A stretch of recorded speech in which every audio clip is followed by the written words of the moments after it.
We'll go back in again.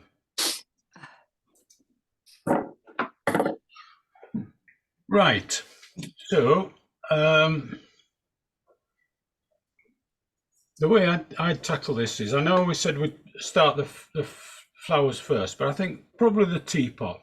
Get the teapot right and paint it in full, because the flowers and the sprig goes over the teapot and it's darker generally, so we can put that in later. Let's get the teapot right. The window, we'll paint the window as if the lace curtain isn't there, and we can paint the lace curtain later in gouache. Just a faint gouache wash will do for lace, I think, and a little bit stronger mix for all the little flowers and the drapes of the lace curtain. I think that will do it. Now, do you want to watch the video? The photograph on the windowsill, I will leave a white square and paint in the photograph in border of the edge, and just paint it in a loose wash, vaguely looking like the photo. Nothing elaborate at all. Get the tone of it right, and that's done. The book at the back, paint that in a sort of a mid-warm grey.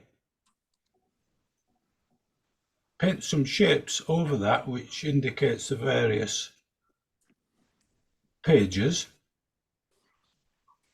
and when it's dry, just some dry brush marks to indicate the text.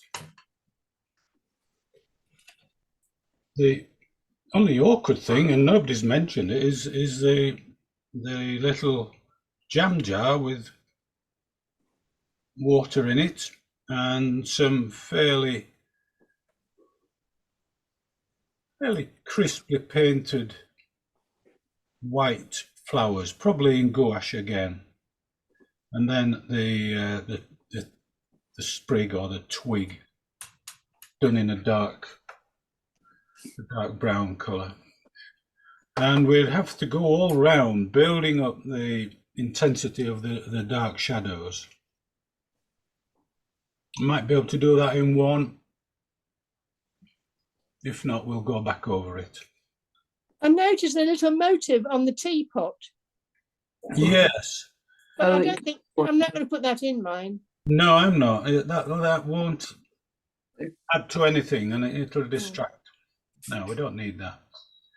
The teapot's not in good condition. There's a little bit of wear and tear on it, and I know we like doing that. It makes it look authentic. So there you go. Job done. Good. We'll go home. Right, let's make a start. There are 26 of us, so there's been a few coming in the last few minutes. So Anne and Jane, Janice, and Annie. Hello. Hello, all welcome. Melanie. Hello. Susan, Vicky. Yeah, hi. Right, so I'll just check my camera's working.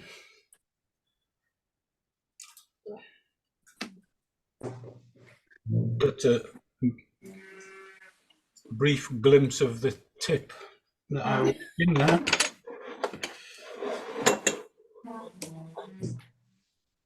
So it's upright, so I can move that to one side. You can see my palette. I might be zooming in and out, so you can see what I'm doing.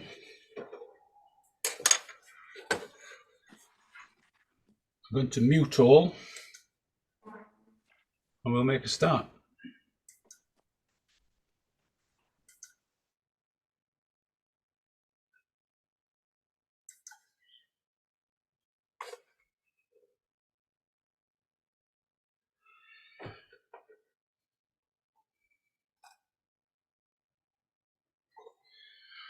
Okay.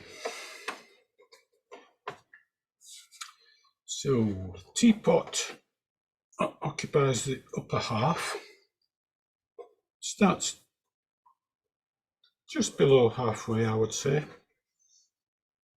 finishes up about there.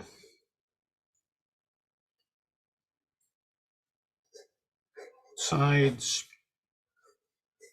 I like that.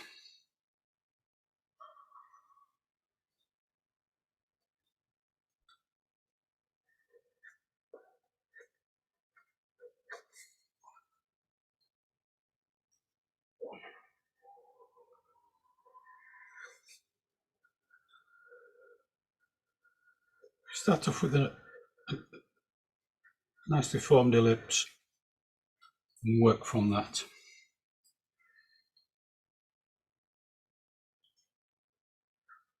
That's the, not the lid, that's the outer of the lip. Here's the lid, inboard of that.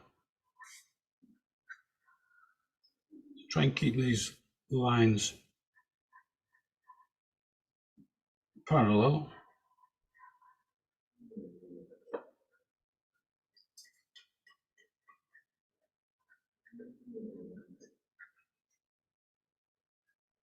Now, body of the teapot comes out a little bit more.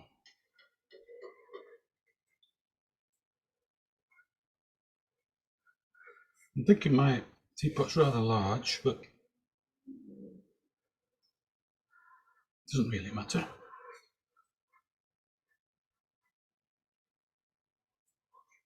Such things do matter if it's a portrait, but if it's a teapot, who the hell cares? Spout.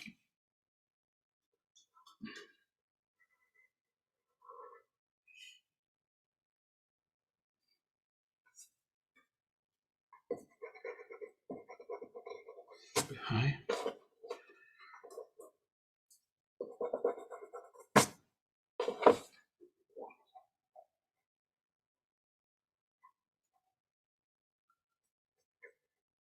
Now this is a little bit tricky. There's the opening of the spout.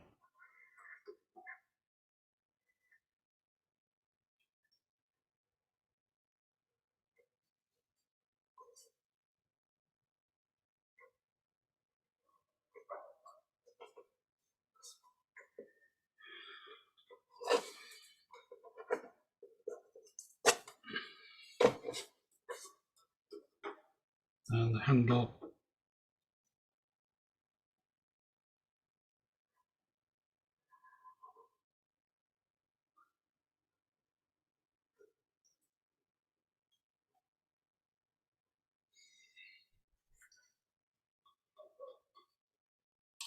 It does seem rather large. Doesn't matter too much. Window.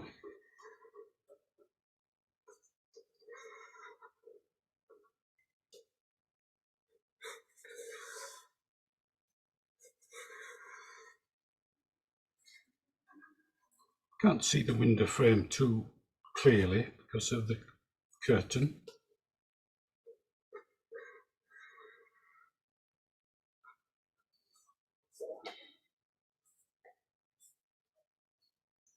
I won't draw much of the curtain, we'll let the brush do that.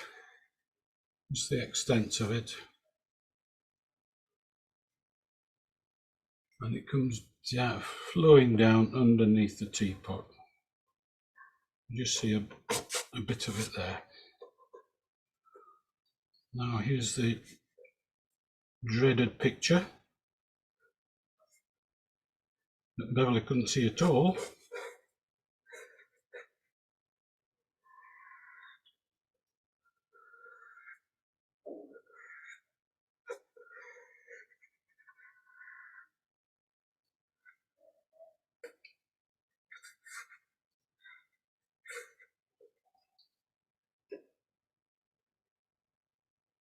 Here's the windowsill. It's quite a deep windowsill. So I'm guessing it's a cottage with solid walls.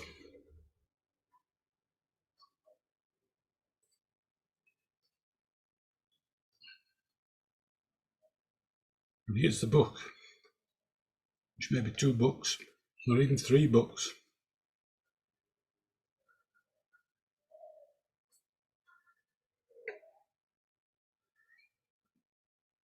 I'm just going to draw a line which indicates the corners of these pages.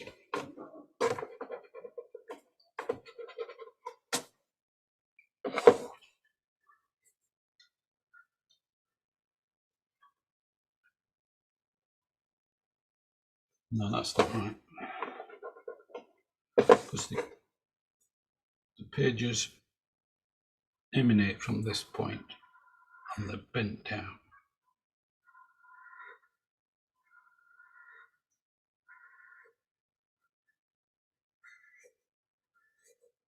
Right.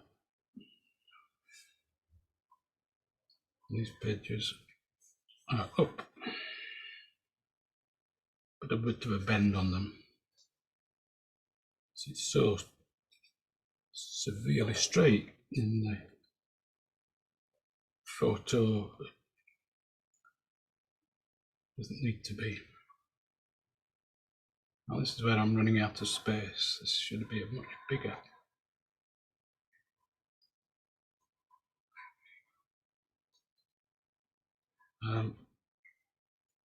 Here's the rest of the book. But it gets so dark in there. Needn't bother drawing it.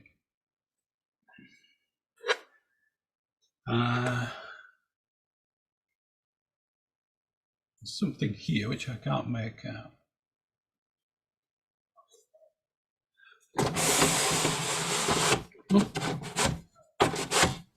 Sun cloud.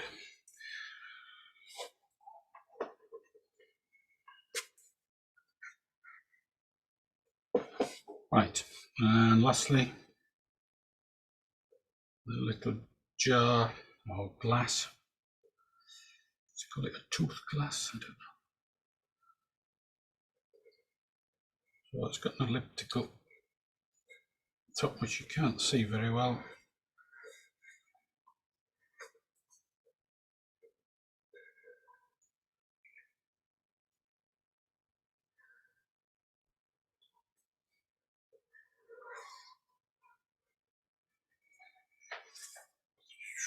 And flowers.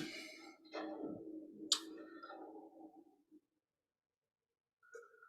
don't know if to draw these or not.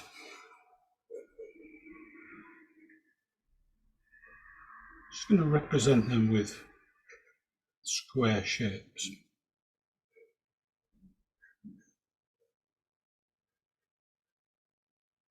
Because they will eventually be defined by painting around them and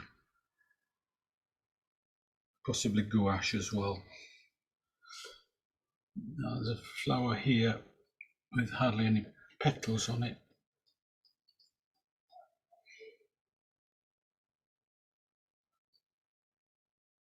Here's one that's not open yet. So the flowers are a challenge. I think let's do them in gouache.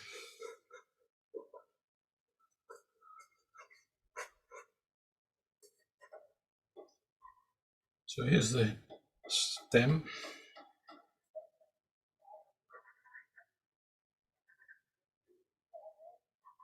Again, let the brush do this.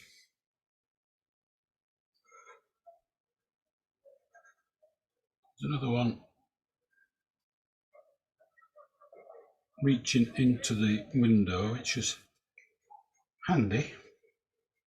I like that being there, so I've made it a little bit bigger.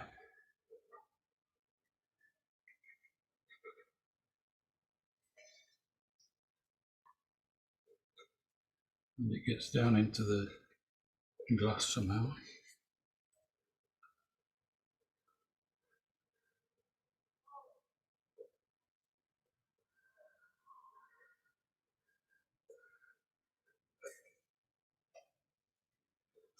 There. Don't think we need to do any more drawing.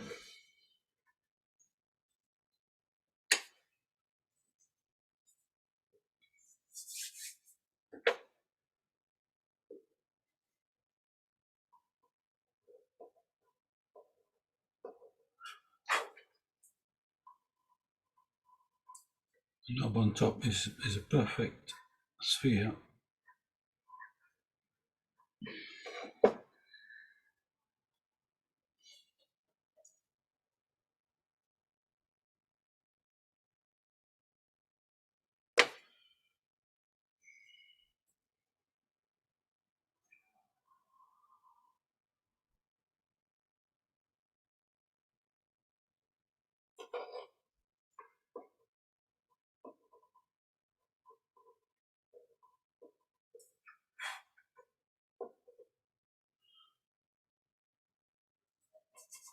Just getting rid of excess pencil graphite because that will be clearly visible.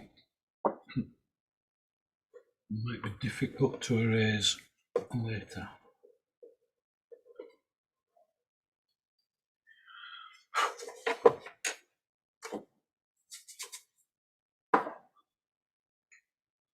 Like my blusher brush, I use it regularly. Found it on the pavement actually.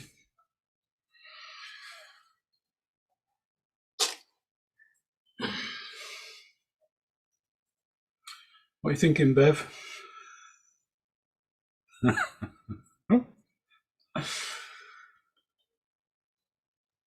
Well, I've got my grandson drawing as well with me at the side. Hello, grandson. Hello. Hello there. I'm sort of half watching him. Okay. Is he a better drawer than you, Bev? He's exceptionally good, yeah. He's done it before with me. They call him Blake. I don't know if you remember. Hello, Blake. Right, mute yourself, Bev. Everybody's looking at you at the moment. No, mute. Okay, that's better.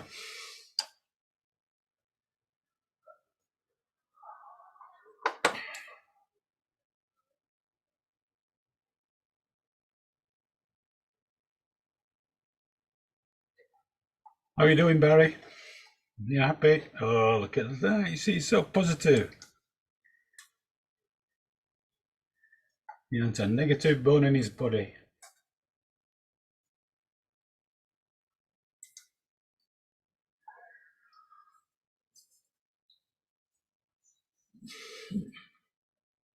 Right. Are we ready to paint or still drawing? Okay. Well, I'll make a slow start, so if you're still drawing, you'll soon catch up.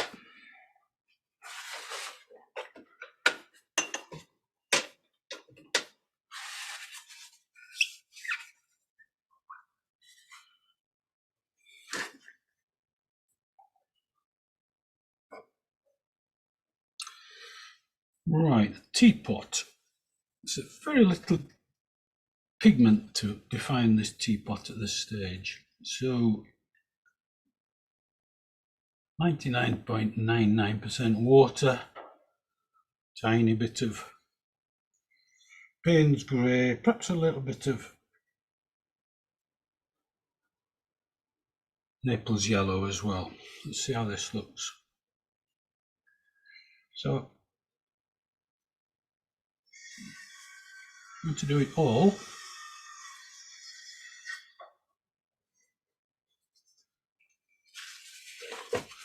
Stand by with the tissue.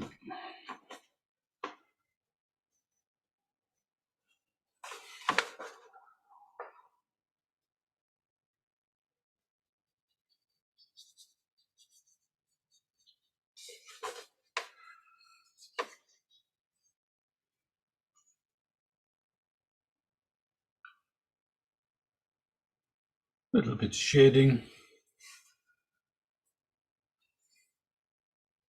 There's a lot of shading to go on underneath it. Come back to that.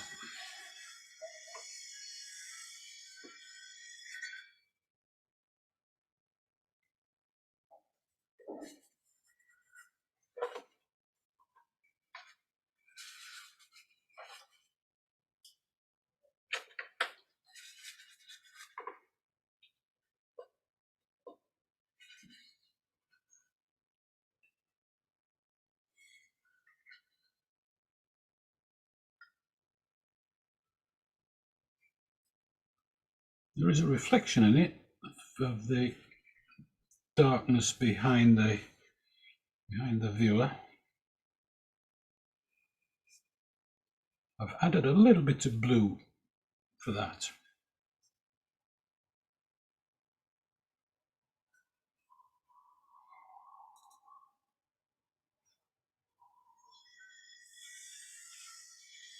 And then down the neck of the spout.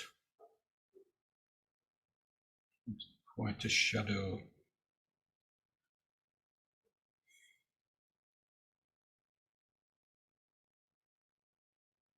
Don't want to get bogged down with too many shadows at the moment. But if we can do a little bit of wetting wet, it will all pay off.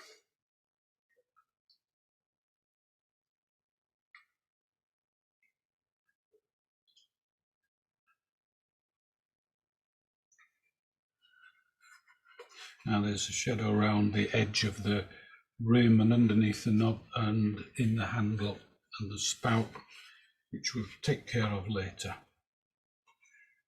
Just softening that edge a little bit with a damp brush. So, as I've said, the background will define the shape of the teapot, so it's gone over the line a little bit. It doesn't matter.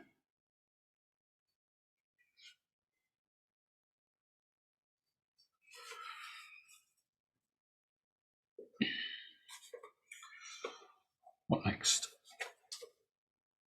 The window.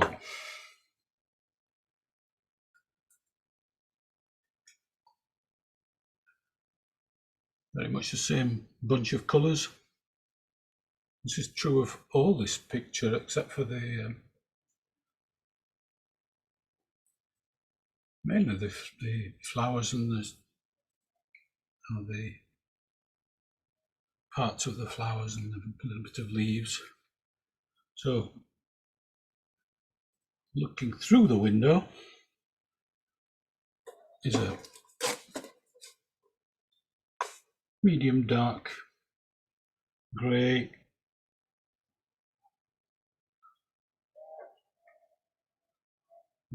little bit of light red to warm it up. Nothing tangible at all through the window, so we can leave that as is.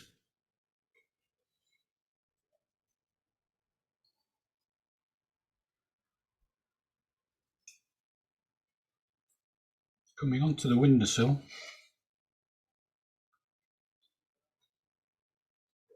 here's grey with a little bit of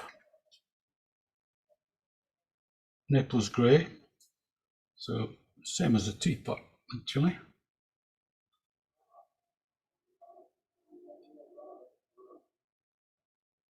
Let's paint it as though the curtain isn't there.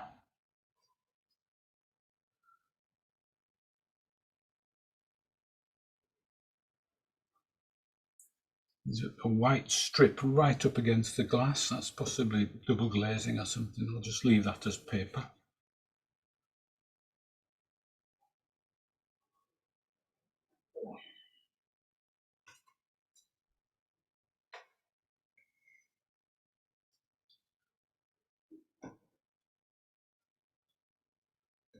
Let's put some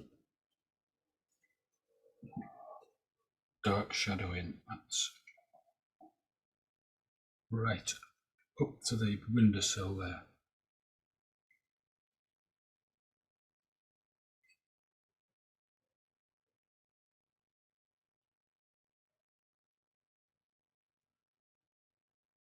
Paint that through. Just ignore the curtain.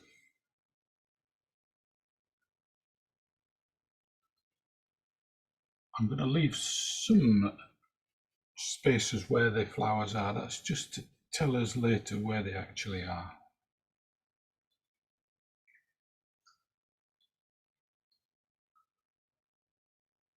Painting round the teapot. Sure it's dry first.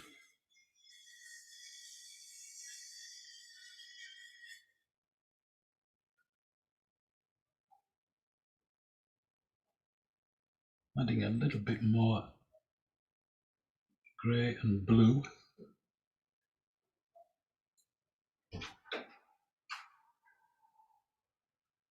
May seem crazy dark, but this is all about anticipation of what is required later. And it will dry paler.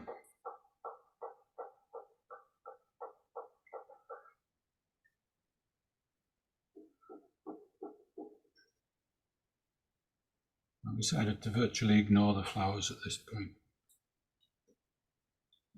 If we time, we would paint around a pencil shape. We don't have the time and we don't have the pencil, so we'll come back to it.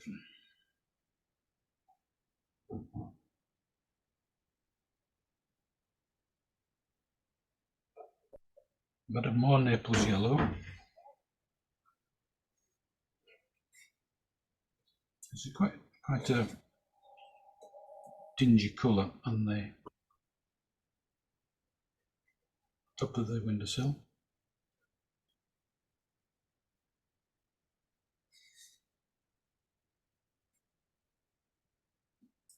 Painting around the glass.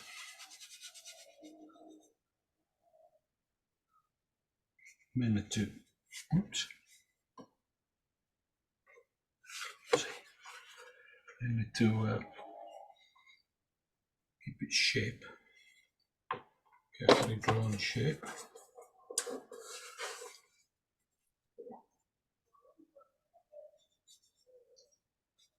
So let's carry on across the windowsill.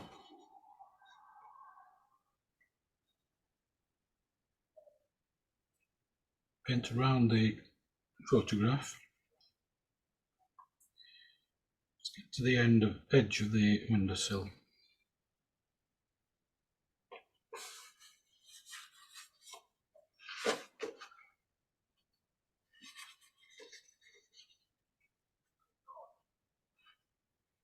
Just remove some pigment on that windowsill.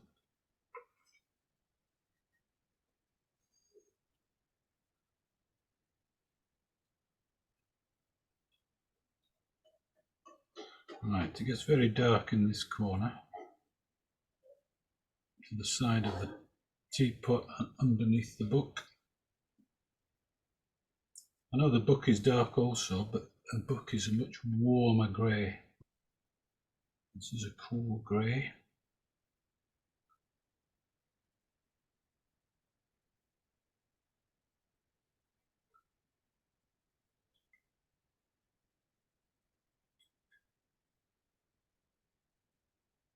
Take it right under the teapot. Still wet, so it fuses in nicely.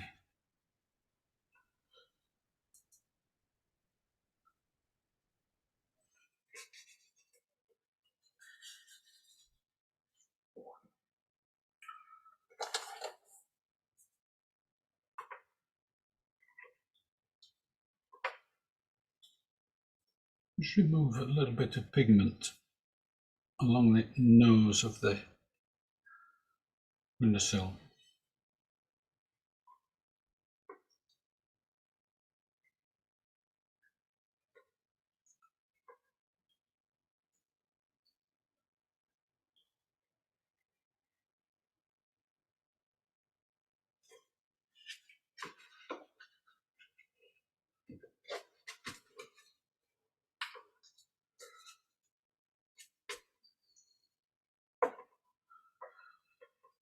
Now underneath the windowsill, it's very dark.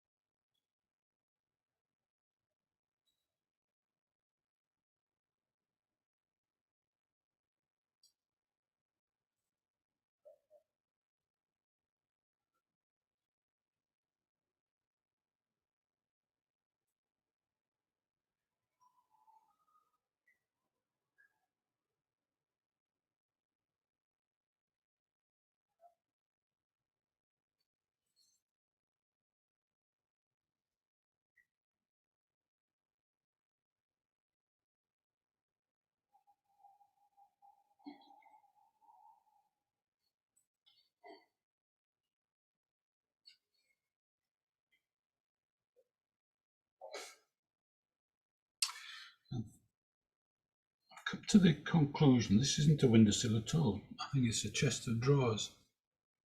As you can see, the frontage of something down here. Possibly a hint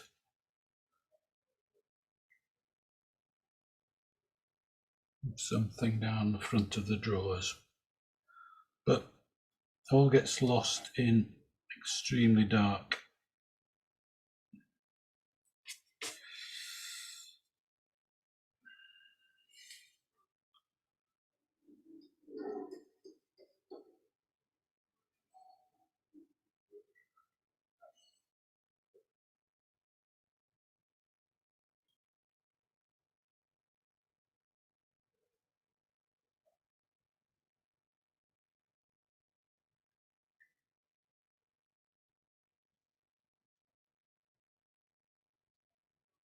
And that darkness continues to the bottom of the picture.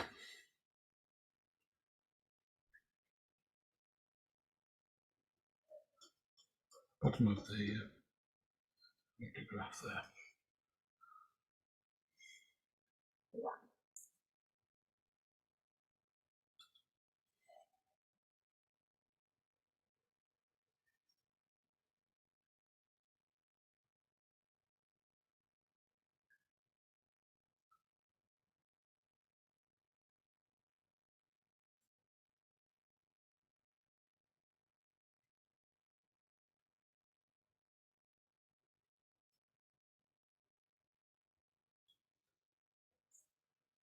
Right. I'll leave that there. Let that dry. It's not dark enough. It needs to be darker.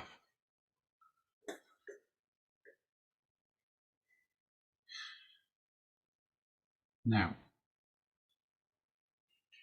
this infernal photograph.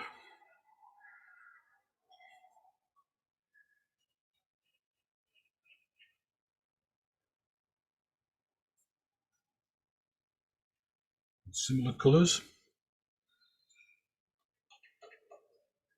Blue, Payne's grey and Naples yellow.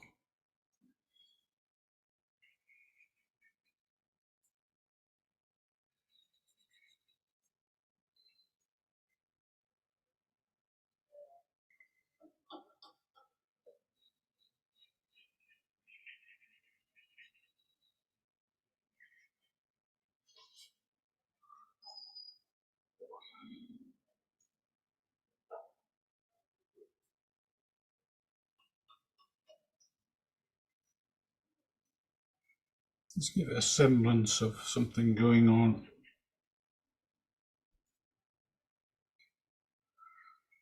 So this is very wet and wet.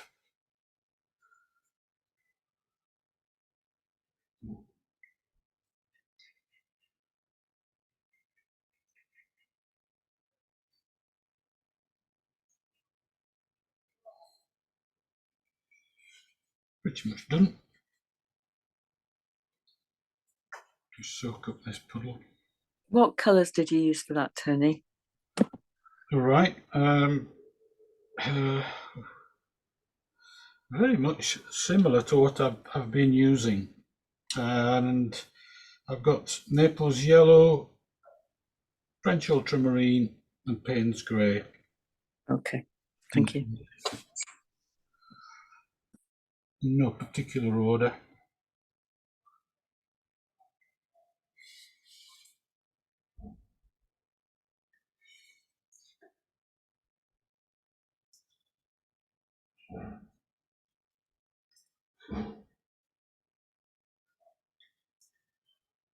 Add a little bit more to the bottom there.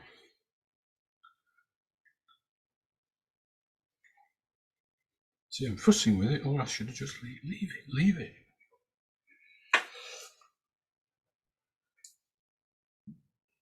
Right. Now I've got a job for the same colours. Down here.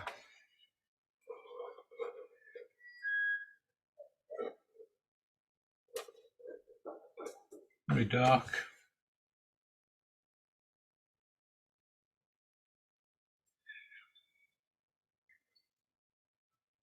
That could be my middle name, couldn't it? Very dark.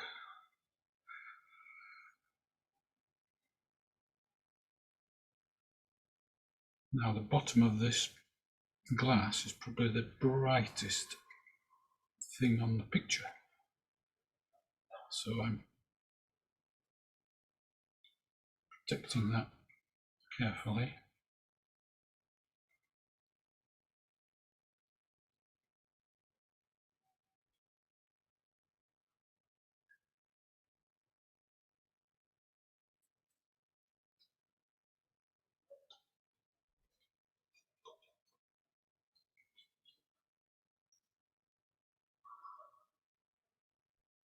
So my background colour is changing slightly, it doesn't really matter.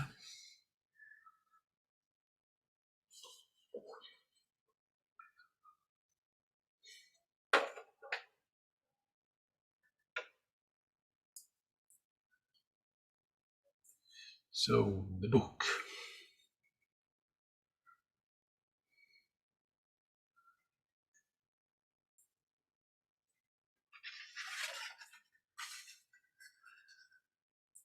Now the value is about the same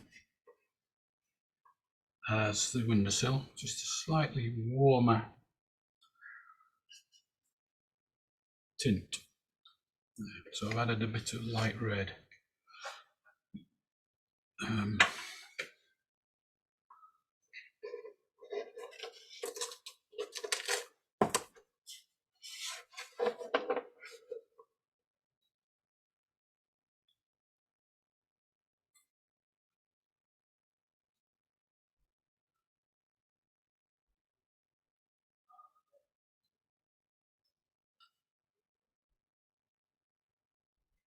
So that upright leaf is quite in the shadow. Don't forget these tones always dry a bit paler.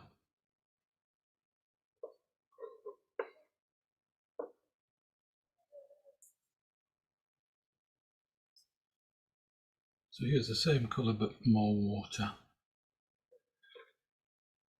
I've got to be careful here, I don't want to touch that.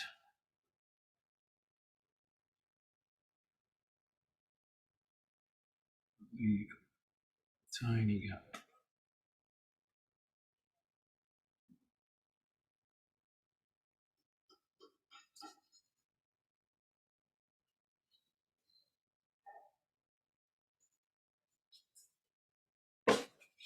Quite pale there, so I'll remove a bit.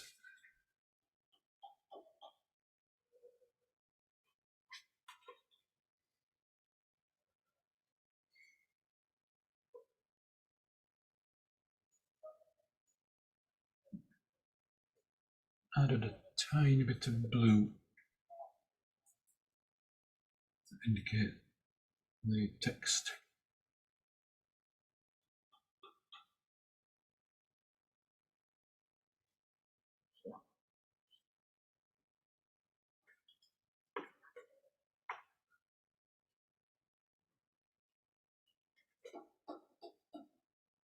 pushed about a bit.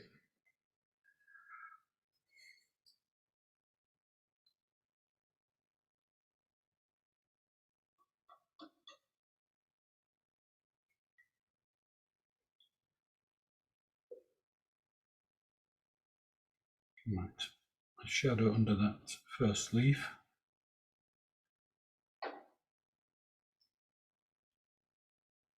And the second leaf.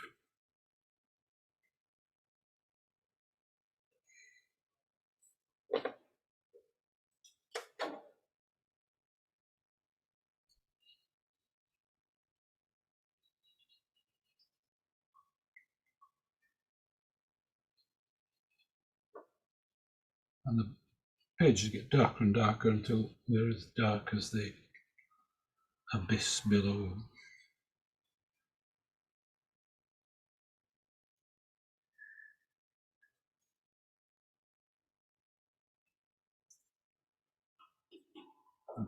Pages around the front are not quite so dark, and they're a bit warmer with some light red thrown in.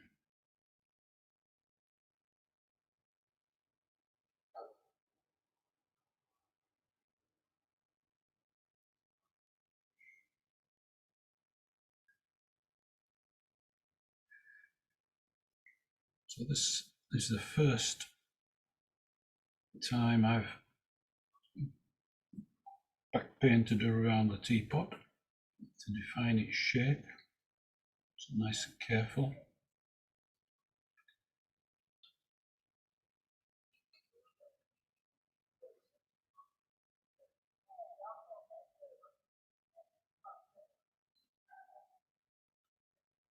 Now the page corners are either rounded or they're a little bit dog-eared, so try and indicate something like that.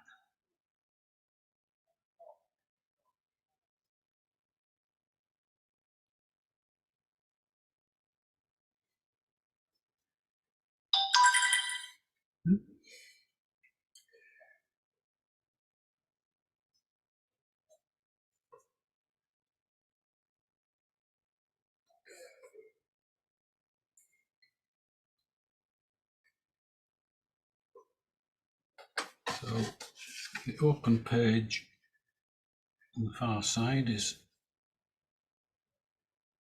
paler.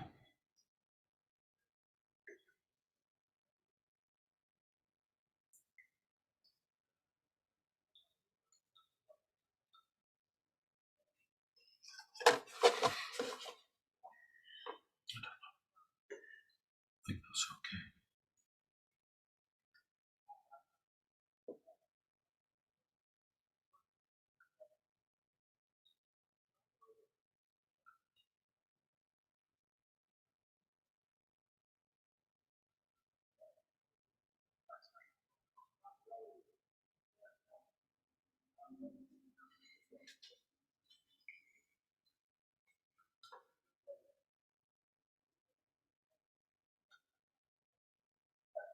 Remove a tiny bit of paint. And when that dries, I think that'll be okay.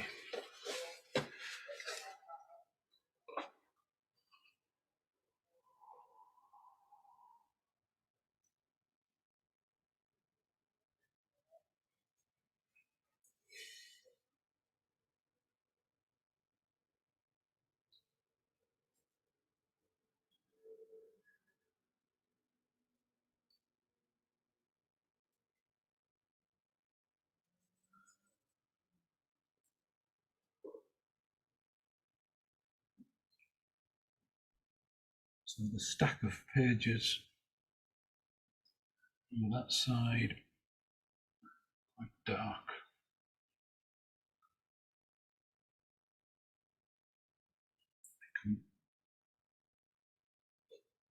Come right onto the teapot knob.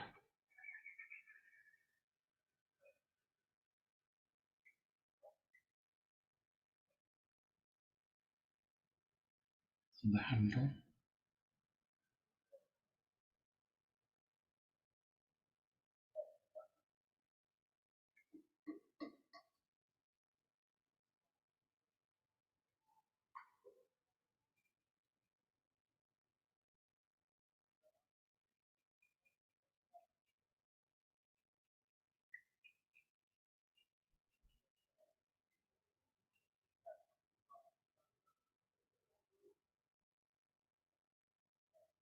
It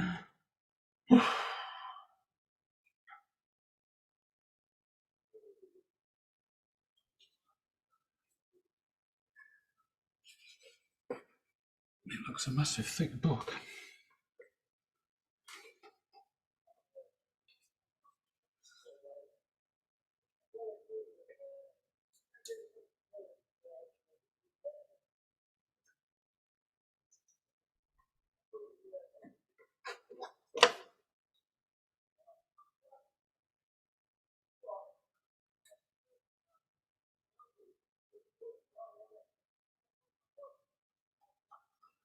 The wall beyond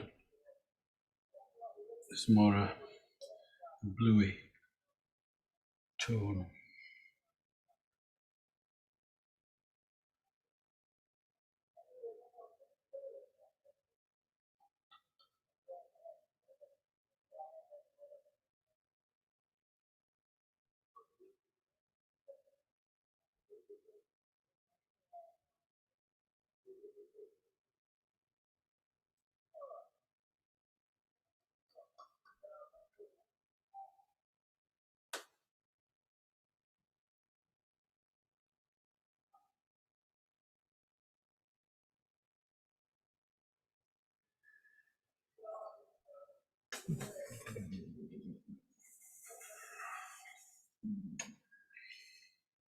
Okay,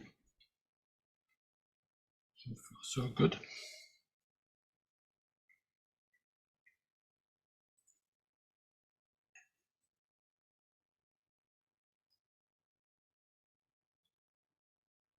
I'd like that to be darker.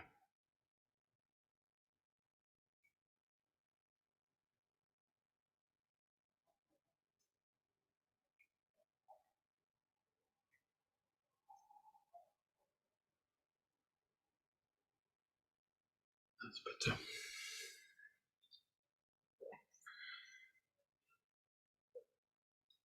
So these are the values I think I want to end up with. In other words, down here will be very dark eventually. Don't want to do it now because it just gets in the way. I'll do that last of all. Don't want any more detail on the photograph. Let's do the lace curtain. I think everything's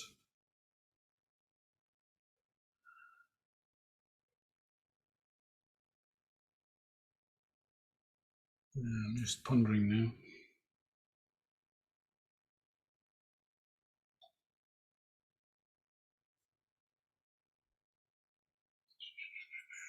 Do the lace curtain. Yes. Lace curtain. Gouache.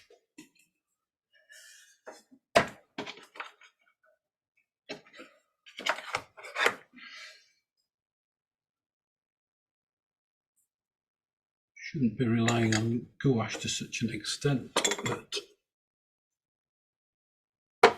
times are pressing.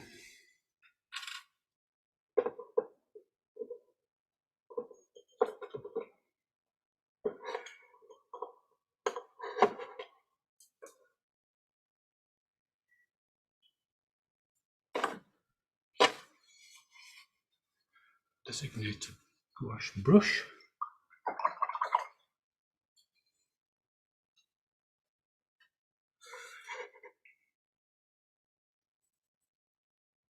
Quite thick.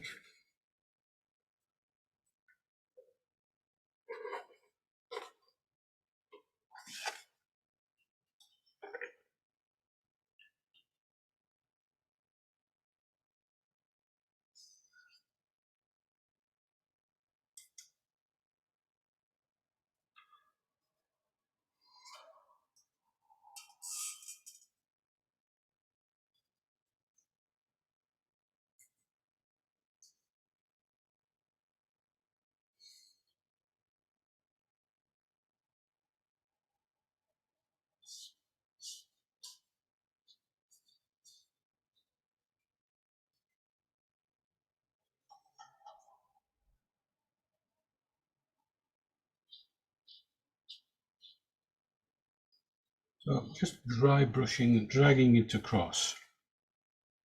And it looks quite prominent, but it won't be so when it dries.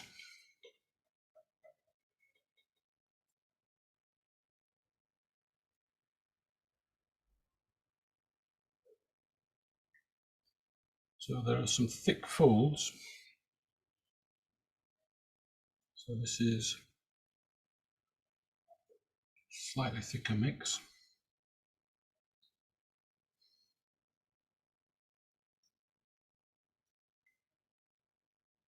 And over here as well, and right down to the handle.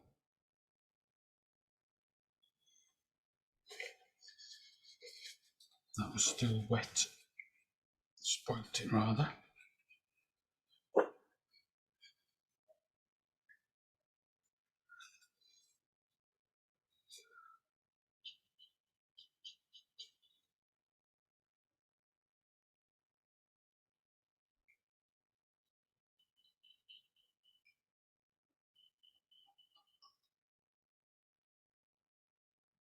So the next curtain plunges into the shadowy regions here.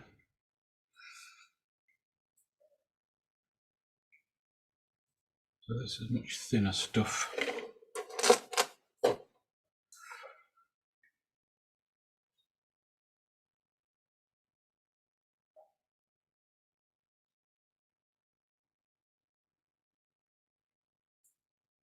Down to nothingness down there.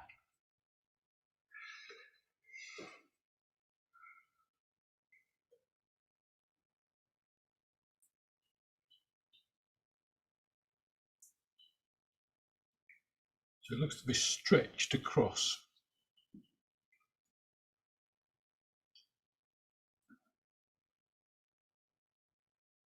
Sit on top of this platform, which was a windowsill. It's now a platform. I don't know what it is.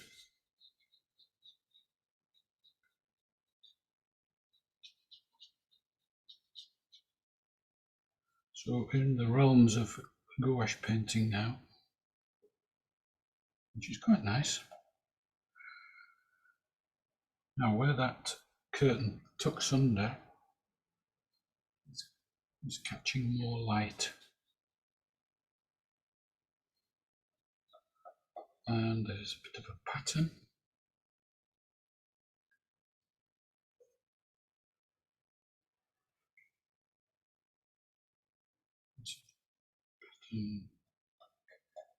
There's patterns all over the thing. Let's put a hint to some lines going across here.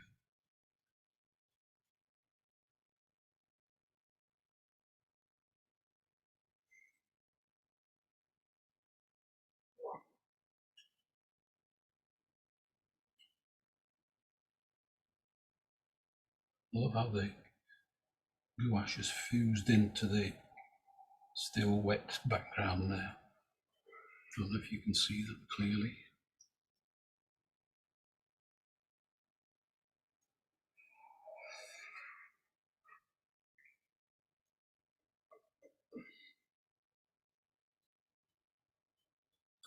So I've tried to indicate a bit of a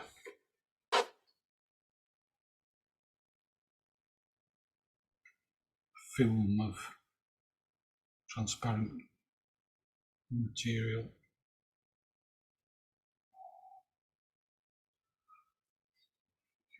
Now, whatever you think of that, it will recede when we paint the details of the flowers and the teapot in front.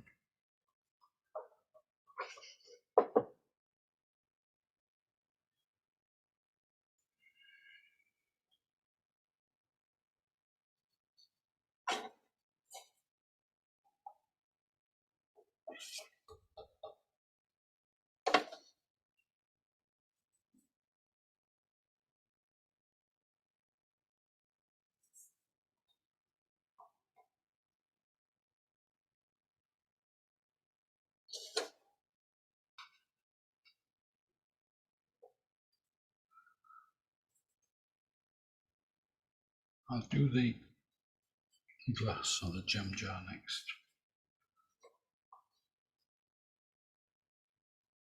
So I'm wetting it. It's not perfectly clear water. So there is a hint of colour coming through, which seems to be slightly red, so a little tiny bit of light red thrown in there. One or two concentrations.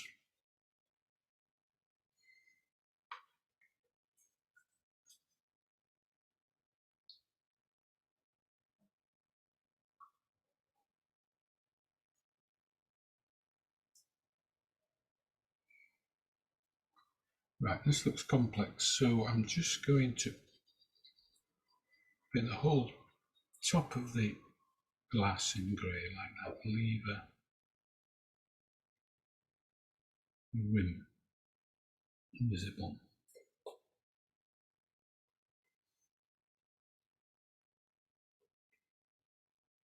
Bring in the same colour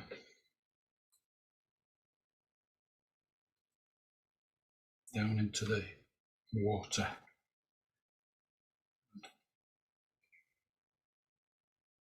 Added a little bit of grey.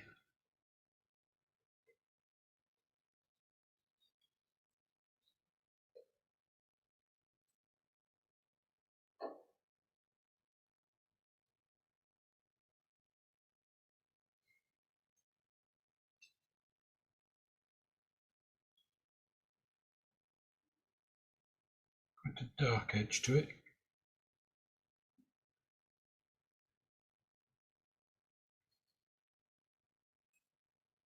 Dark edge to the top of the glass.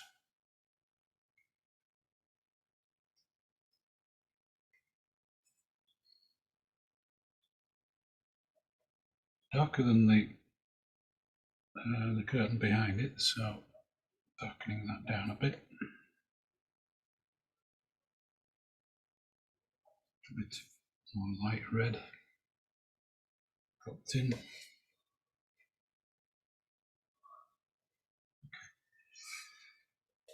That's okay for now. We'll put some more work into it later.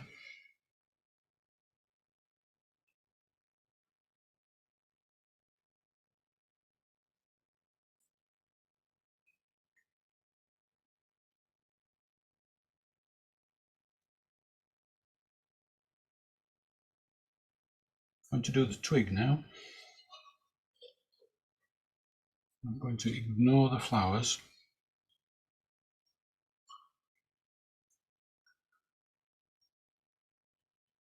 Paint it as though the flowers aren't there. Which is not too easy because you can't actually see a lot of the twig.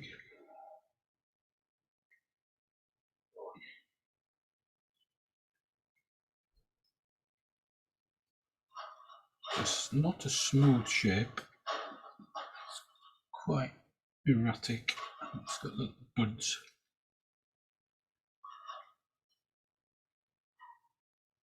Here and there.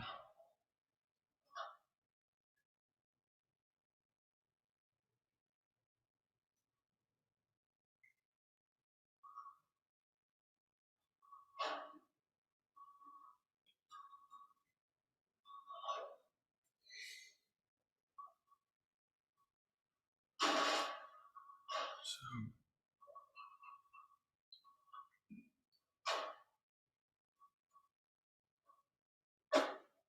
this wash is still wet.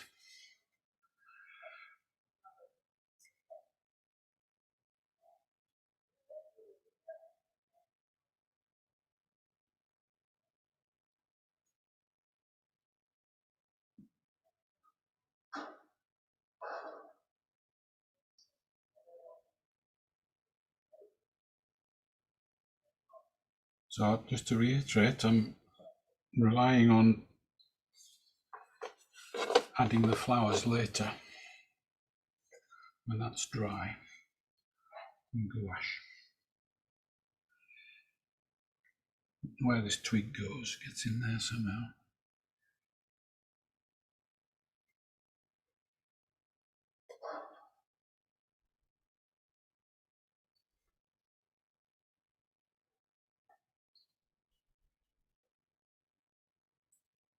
So they're still wet down here, which is useful. Create that fuzzy look.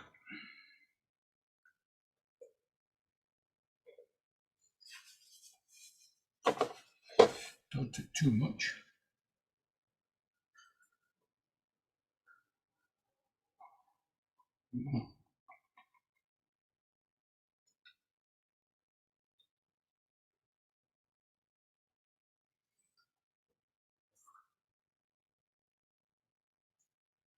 It allows to get out of control.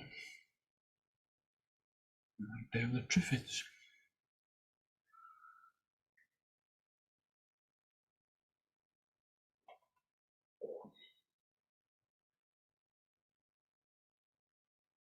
So I'll come back to that region with gouache later. So,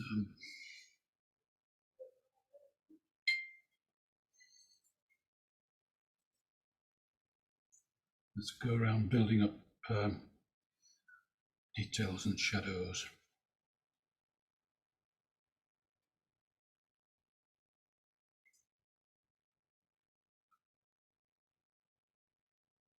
So that is the background colour, I'm hoping.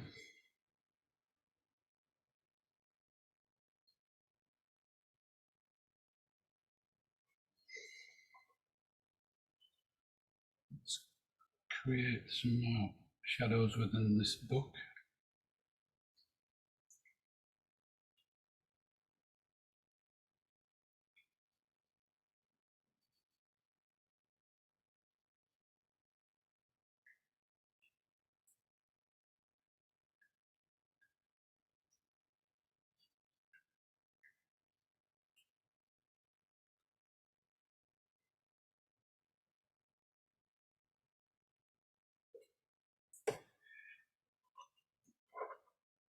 There's too much precision there.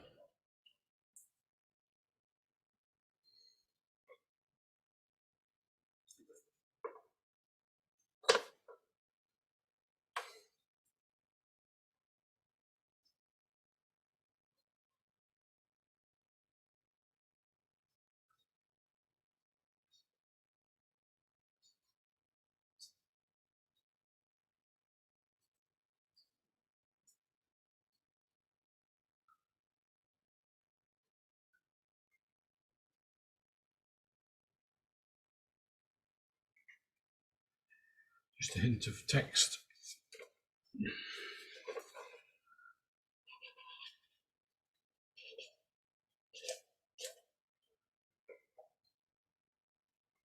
Likewise.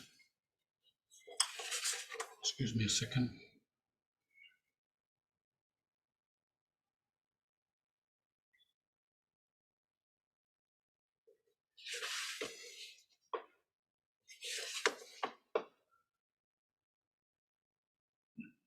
I want to overdo this.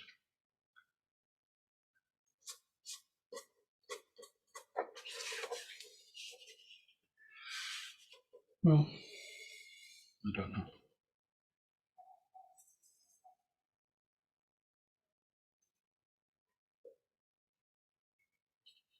It's supposed to be very much darker here.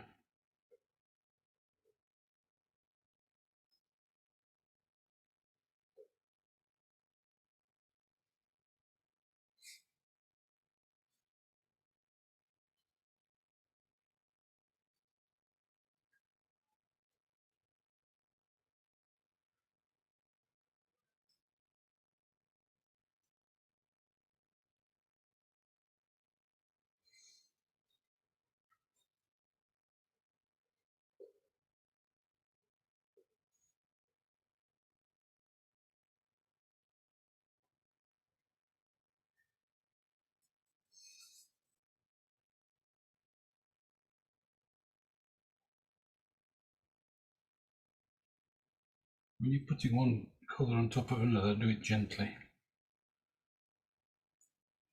Brush it around too much. Pick up the colour below.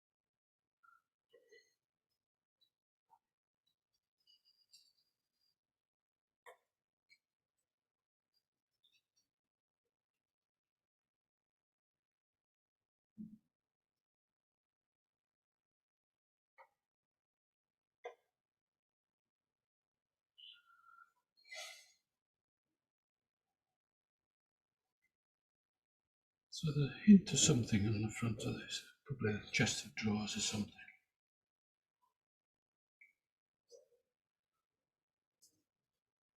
I suspect when this dries, you won't see this so much.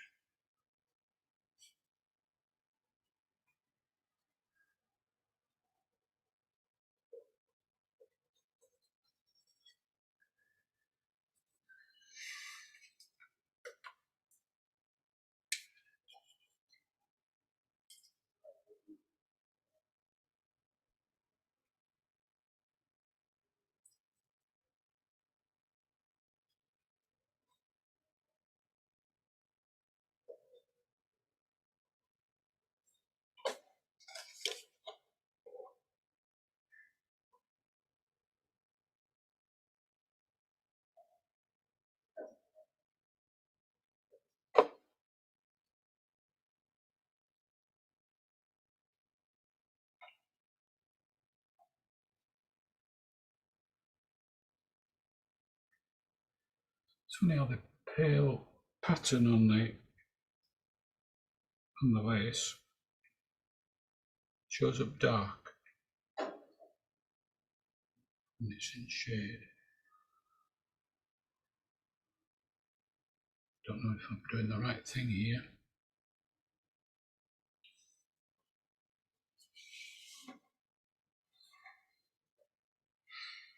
Maybe counterproductive, we'll see.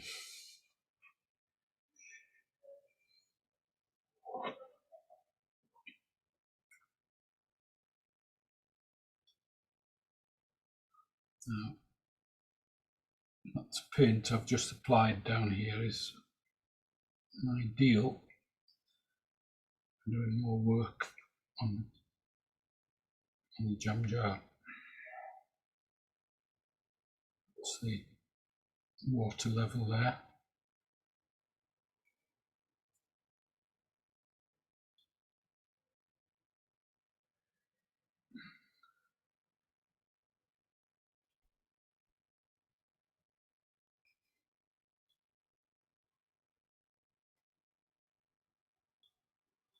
And some optical effects going on down there.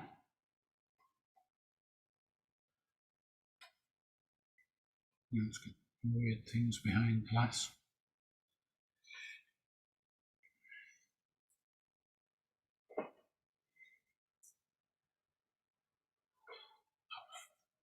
I've lost the shape of this at the top there.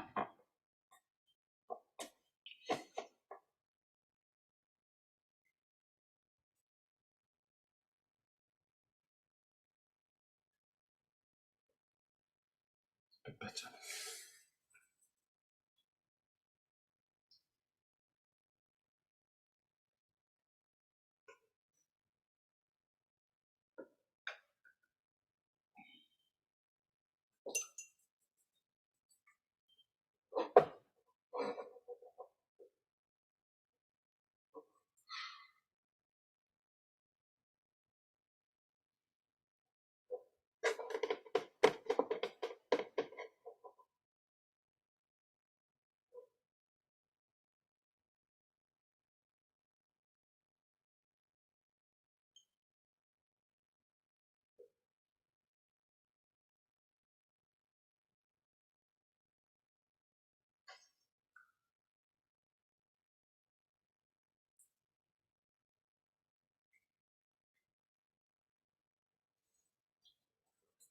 My gouache is no paler than the paper, so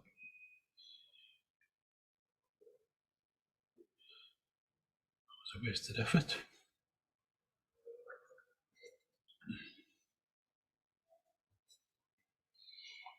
I've been hampered by this wet paint.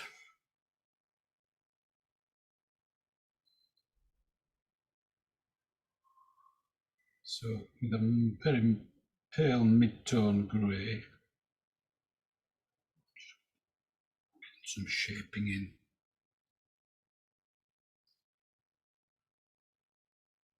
Around the teapot.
Thank you, Tony. I'm sorry, I have to go now, so I'll finish it with the video.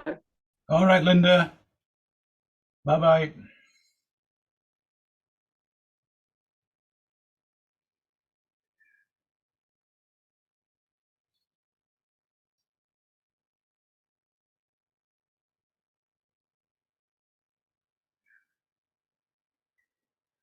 Probably the darkest spot in the whole picture.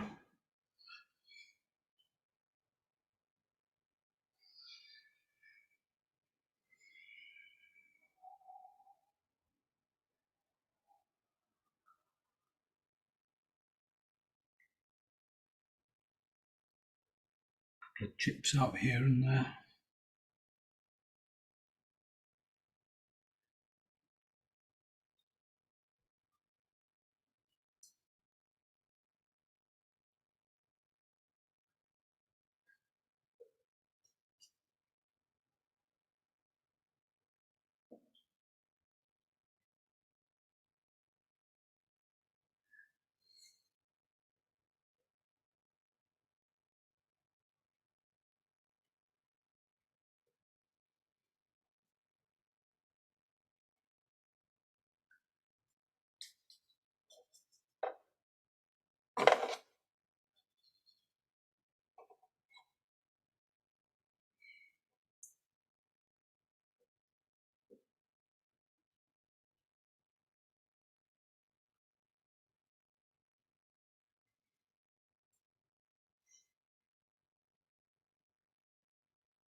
Trying to merge that shadow in gradually.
Tricky shape, this spout.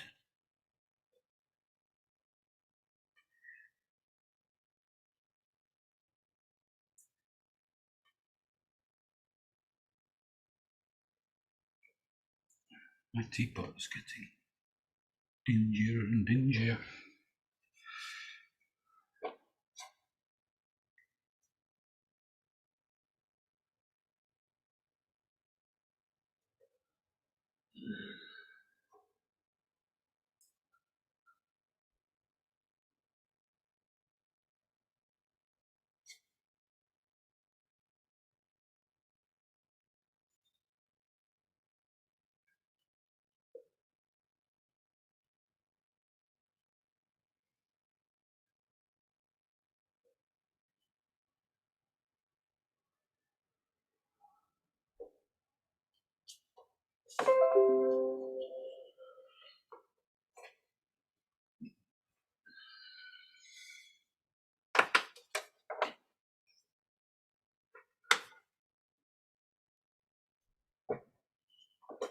Right.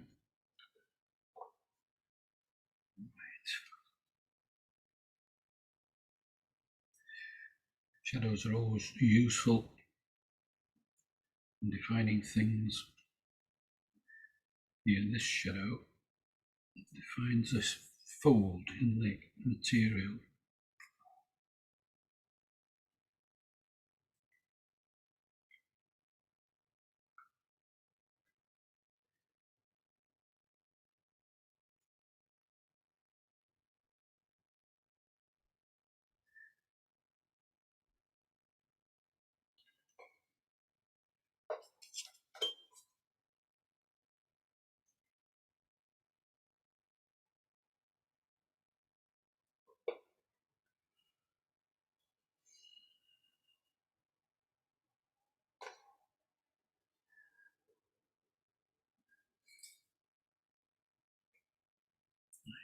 My teapot looks a little bit dumpy. So I'm going to change the shape of it.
with a pattern.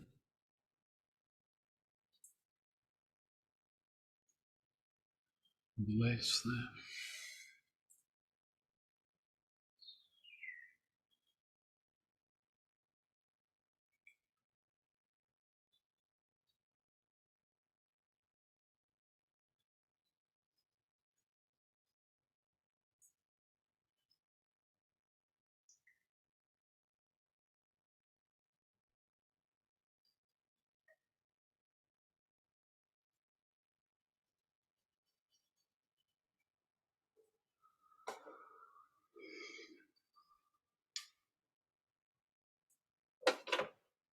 Right, 320. Doing okay.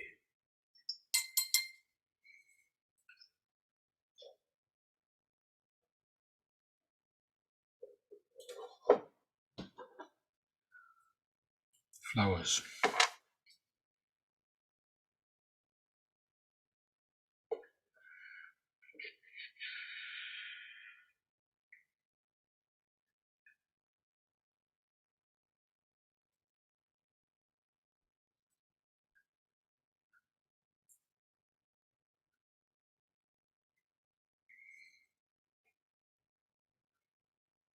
This is neat gouache straight out of the tube.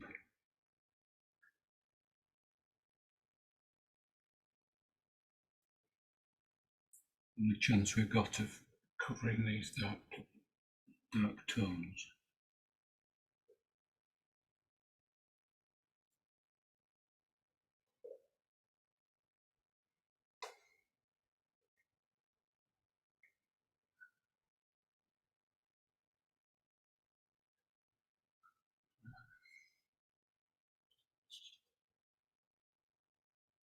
Be very careful here. Nice and gentle.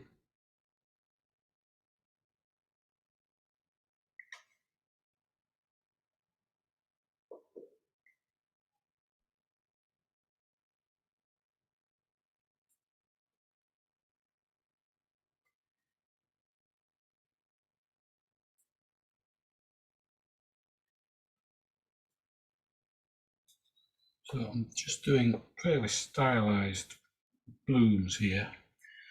So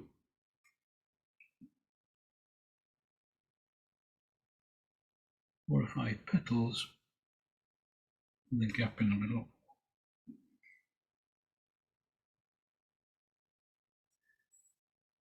Which could then be slightly yellow stamens. Nice to bring a bit of colour into this.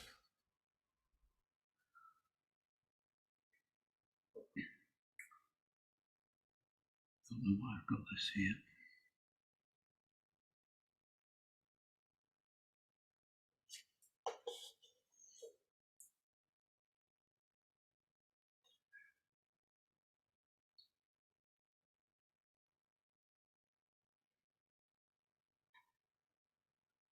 Got this flower in the middle of nowhere here.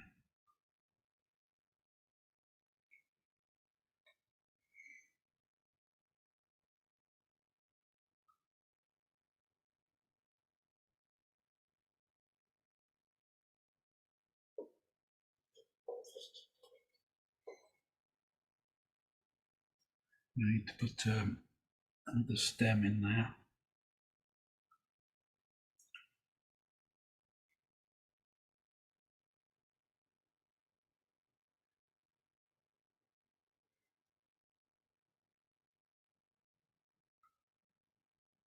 Don't want too many flowers.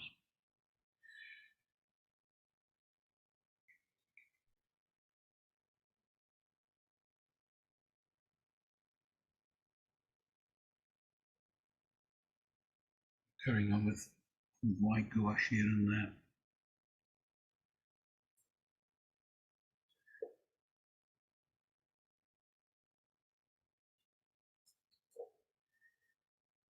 Highlights on the pottery.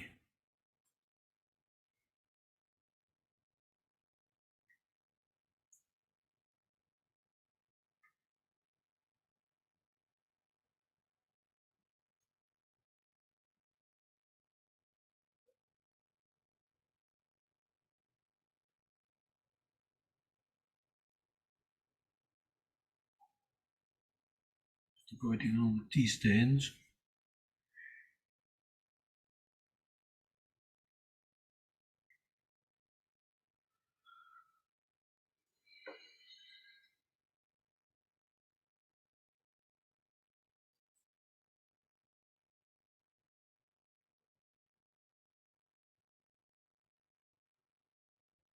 It should have another flower there, but I think that's a bit too far.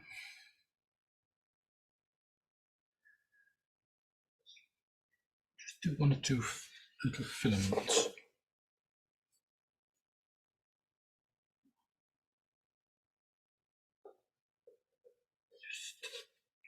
Just a hint, that's all we need.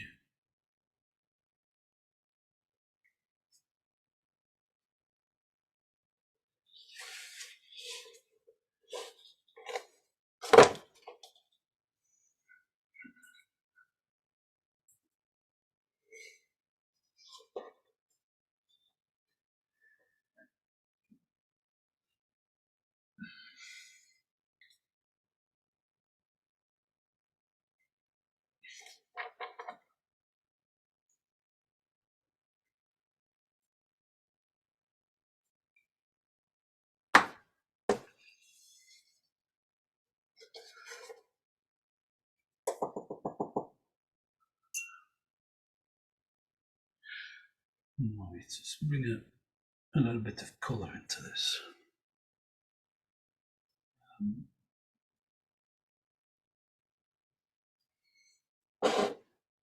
Crimson.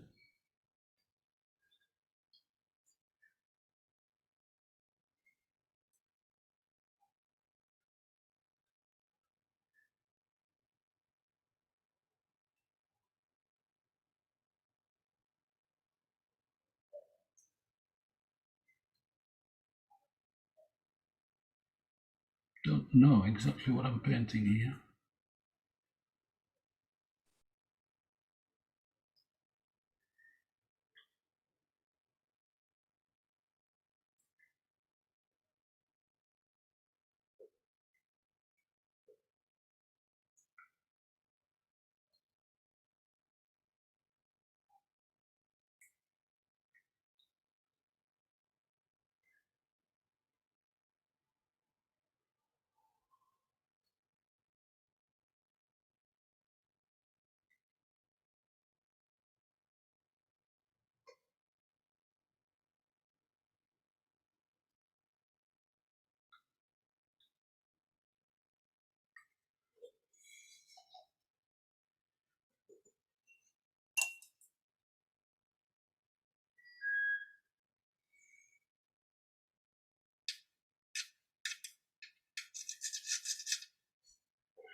Just a hint of a orange centre.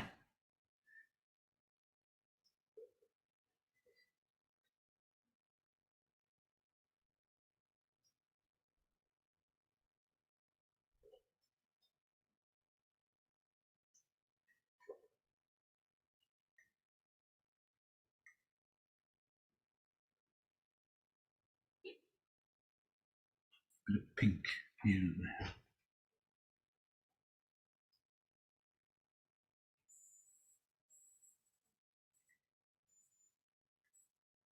This will drive the purist mad. What's that? Let me see. And green.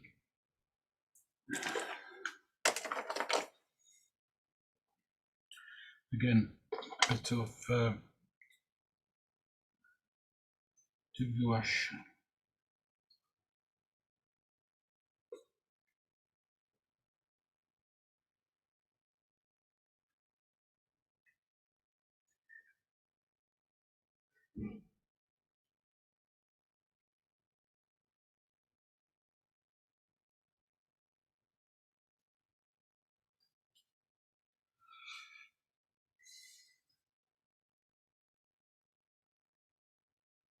Not much going on.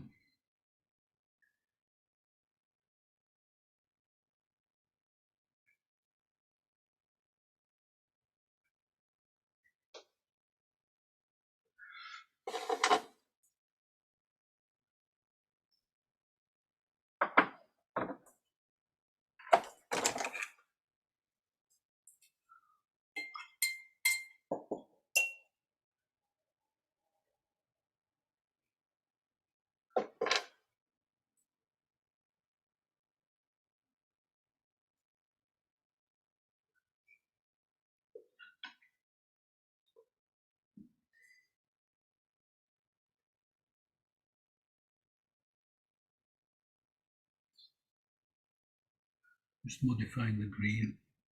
A bit of yellow. A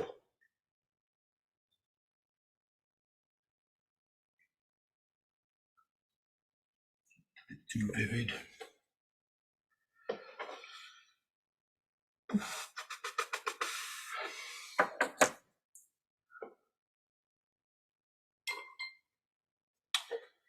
Right. This needs to be darker.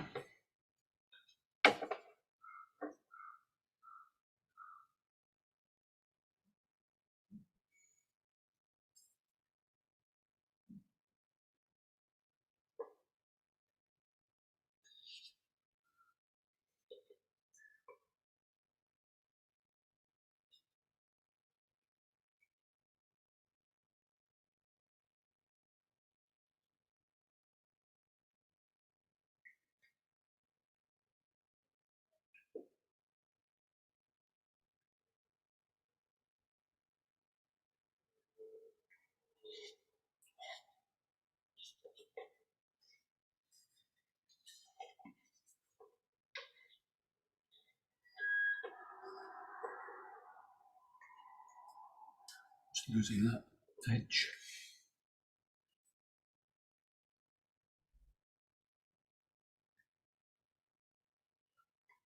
Nice and gentle so it doesn't affect the colour underneath. So it's creating a pleasing border to the whole thing.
Just realised I've turned my teapot knob into a flower.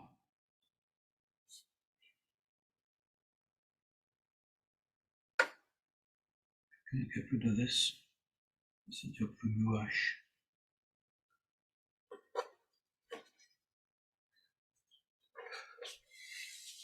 Oh dear.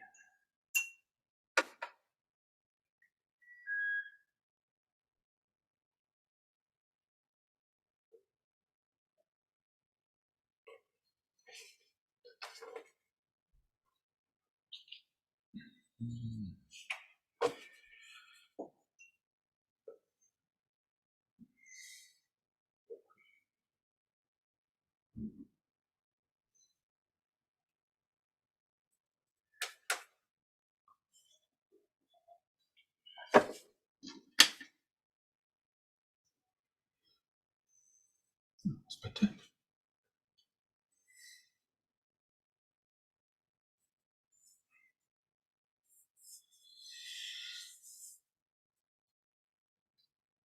Right, I'm really not sure about this bright border around this photograph. Stealing the limelight, so I think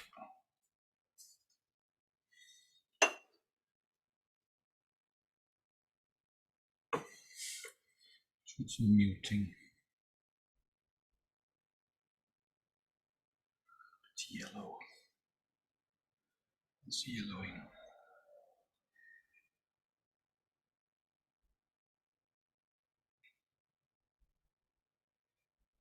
Careful here.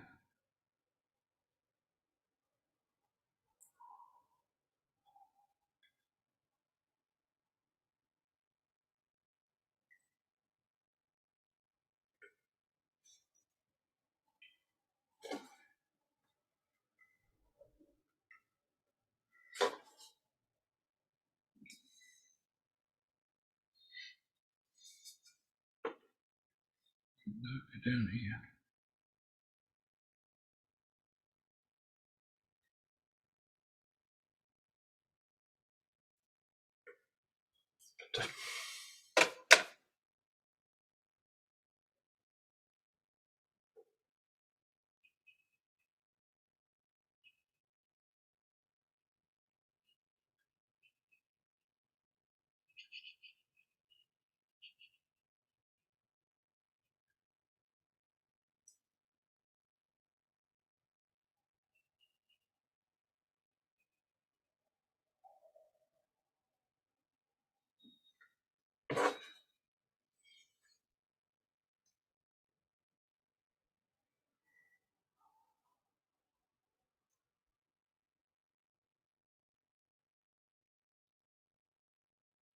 Some of the things you were pleased with initially don't fit, I've got to go.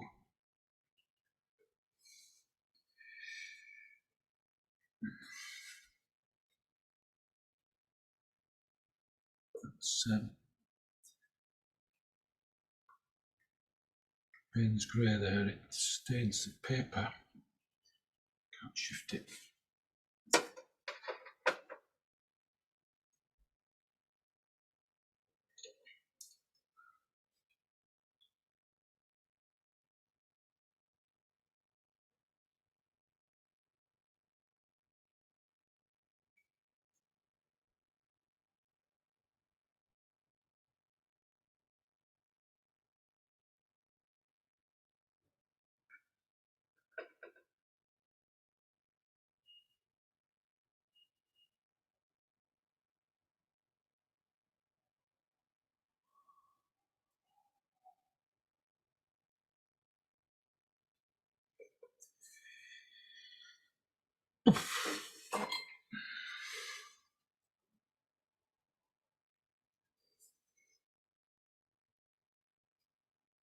Well,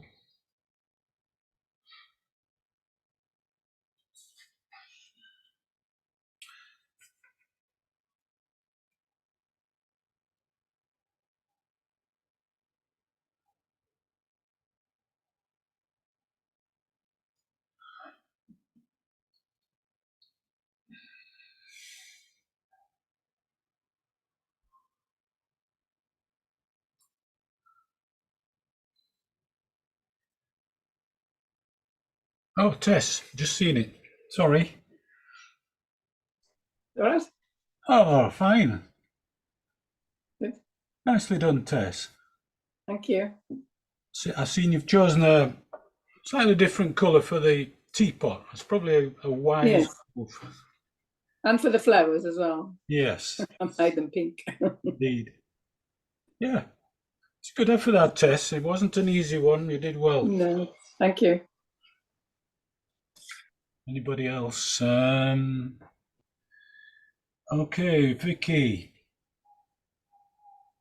Right. Yes, right. I struggled a lot. Well, you've done it in your style, Vicky, and it's okay. Yeah, well, really, you know, sometimes if you considered it finished, then it's as good as it's going to get. But you could, sorry, you could bring some really dark background shadows underneath the windowsill and along the bottom there. Okay. Whether that it'd improve it, I'll leave up to you. But that's an option. Thank you. Thanks. Always next week. Yeah. Oh well, I can see some really valiant efforts here. Elizabeth, I'll work down from the top. That's super job, Elizabeth. Thank you. Really good. Really Thanks. good. And Lynn, you've yeah, I love the flowers and the sprig is turned out really nice. Thank you. I had trouble getting the gouache to actually register. You know, I put a bit of pink in and put some sepals underneath. I see. Okay. Because it's just like definition. Yes. And anyway, it was a challenge.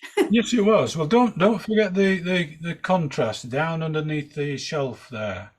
The colour you've got doesn't help, and it wants to be a lot darker. And Darker. Well, down here.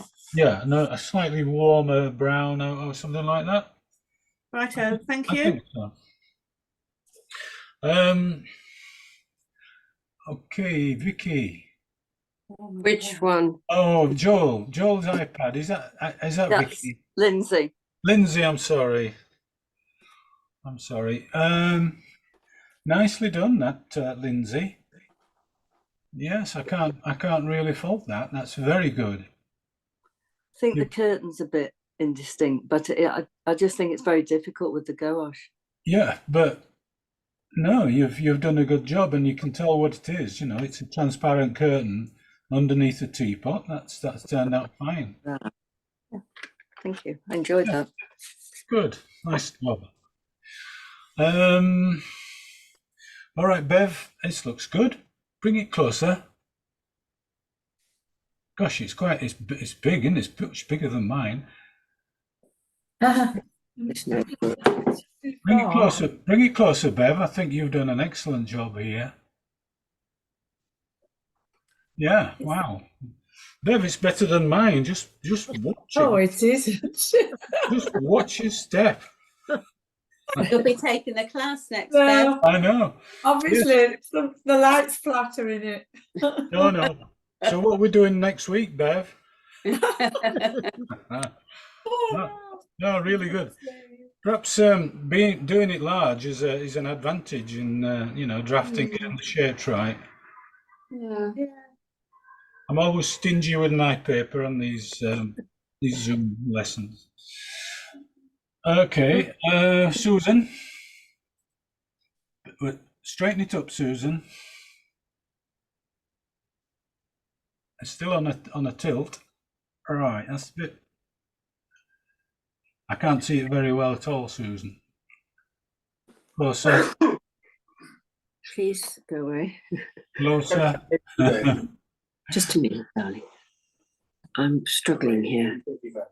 I'm really struggling. Can you see it now?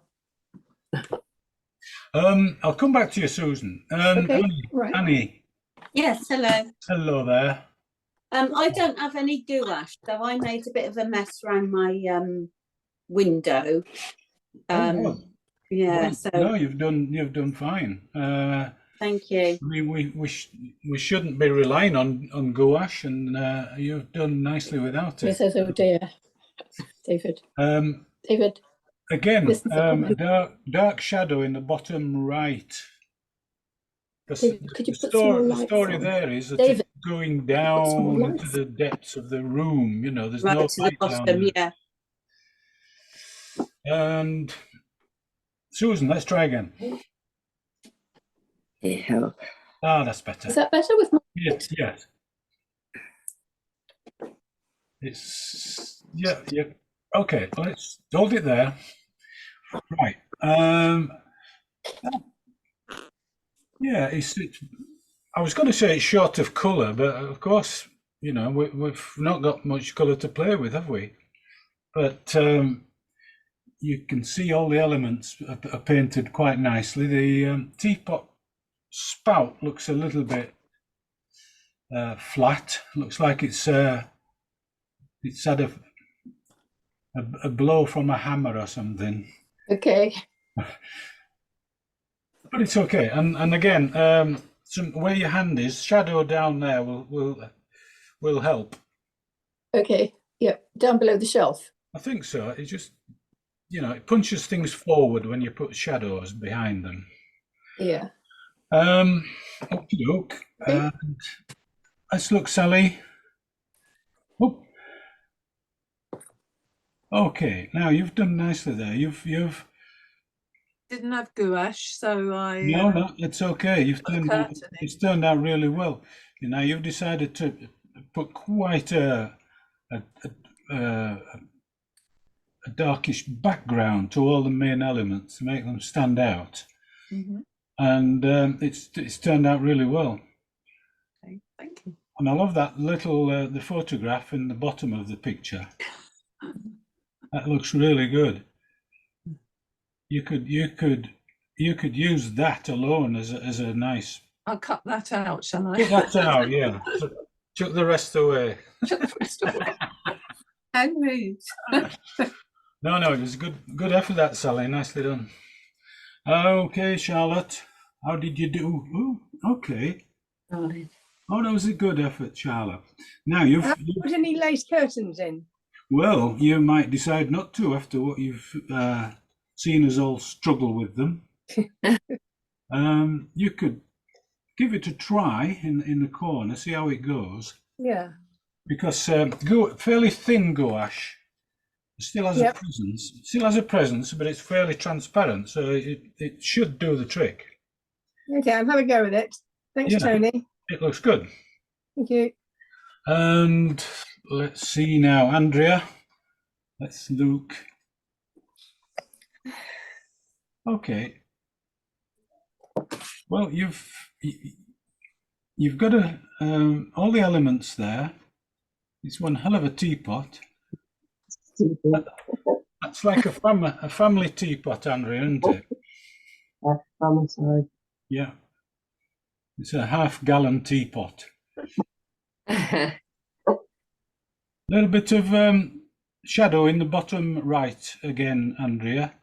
It sort of boosts the rest of the picture. And anyone else daring to step forward? Oh, Victoria, Victoria, I'm here. oh, Janice. Right, you've brought some colour into your cherry blossom. Nicely done. I found that quite difficult, but Yes, it was difficult. I told you it would be. Yeah. Okay. Looks good though, Janice. It looks a nice picture. Liz? I hadn't any gouache either, but All right. I tried with white paint and it doesn't do much, does it really? Well, white paint White is yeah, it is similar. It's it's Not as it's not as dense, bold, but is it? Yeah. I think it's done the trick. Hmm.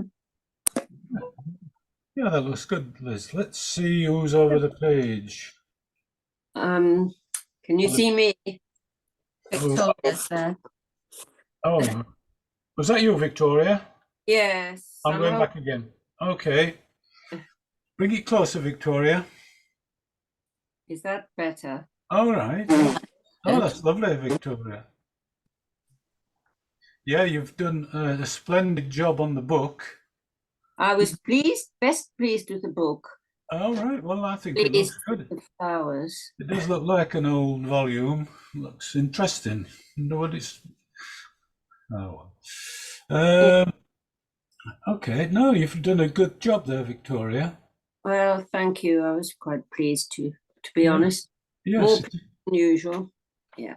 Yeah. Okay. Rena? Okay, Rena. How did you do? Bring it. I can't see it, Rena. Bring it low down, not too close. Away a bit. Oh, that looks quite painterly, Rena. Looks a bit Van Goghish. I can't see what I'm doing here. I don't have any gouache. Okay. I've still got through the flowers. Yes. Can you see that properly? Well, it's waving around a little bit, but I get the impression that it's quite a competent picture, Rena. Thank you very much. As I say, I'll go back and do the twig because I didn't have any gouache. Oh, we'll get some gouache. It does it helps out occasionally. I didn't think to make it pink instead. Yeah, and don't be frightened to add the dark shadows down the right-hand side. Especially. Yeah, they're darker than you think when you're doing it. Yeah. Yes, when it dries, you're disappointed, aren't you? You end up doing it again. Yeah. It's lighter than you think. Yeah. Something we've got to get used to. Thank you. Right. Any other brave souls? Maybe not. I'm still painting, Tony. Oh, Melanie. I'm still painting. Are you? I'm All right. slower than everyone else. Okay. Well, why don't you carry on painting and show it to us later? Maybe next week. Okay. Thanks very much. Right. Oof, I feel quite exhausted after that. I don't know about you. Let's what time is it? Yeah, we've nearly out of time, so let's have a look at next week.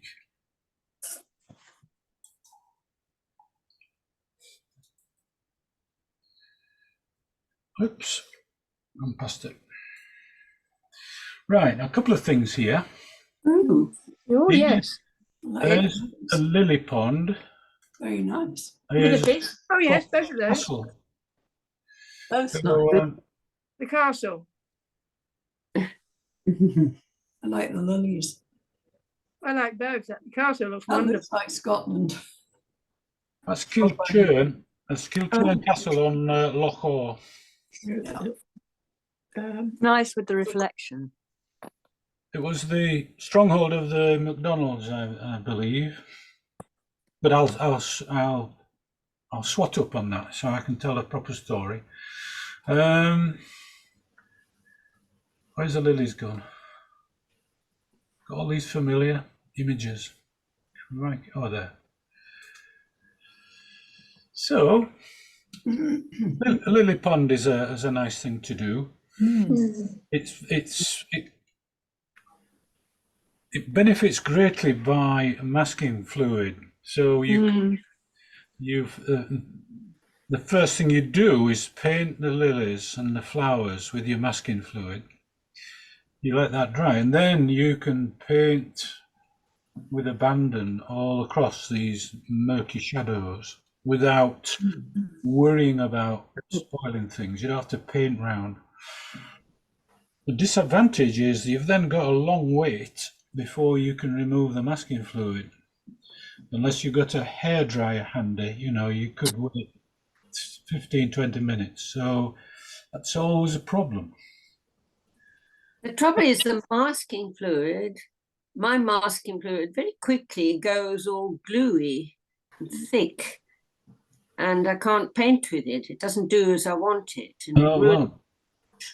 You'll have to get some more masking fluid, Victoria. I add a bit of water to mine if it gets thicker. Oh, really? Yeah. Oh, I didn't know you could do that. Yeah. I think that might help. Yeah, 'Cause I I do think- that as well. So Are we thinking the lily pond or the castle? Castle. Castle. Castle. Castle. Right up. Castle it is. We'll come back to the lilies later. Good. Yeah, I Yeah. think the reflections are lovely in that. They're interesting how you sort of do them. Yes. Yeah, Yes. I always see eye to eye with you, Charlotte. Thank you. Now, what I like about it are these clouds in the hills. Gorgeous, Mm, yeah. yeah. That's wonderful. So Yeah. we'll have some fun doing that next week. All right, Tony. Thank you, Thanks very Tony. much. Great. Thank Thank you, everybody. Thank Bye, you. everyone. Well done. Bye. See you next week. Very much. Sorry about the trauma. Bye. Thank you. Bye-bye. Bye, Sally. Bye, Andrea. Bye. Thank you very much. Bye, Rena. Bye, Tony. Thank you. No, thank you. See you next week. Yes, thank you. How did you find that, Barry? Awful. I'll show you mine on Monday. All right. If you want to expose myself, You have time to work on it. I will do it. And my spout look more like a part of the male anatomy than anything else, which put me off. Yeah. Yeah. Yeah. It was good. It was good fun, but I'll Good show you fun. on Monday. Mm. Yeah, I don't know what to think about mine. Anyway, It's good. it's finished. Yeah, Coffee time. yeah. I'll see you. See All you right, Paul. Monday. Bye-bye. Bye, Tony.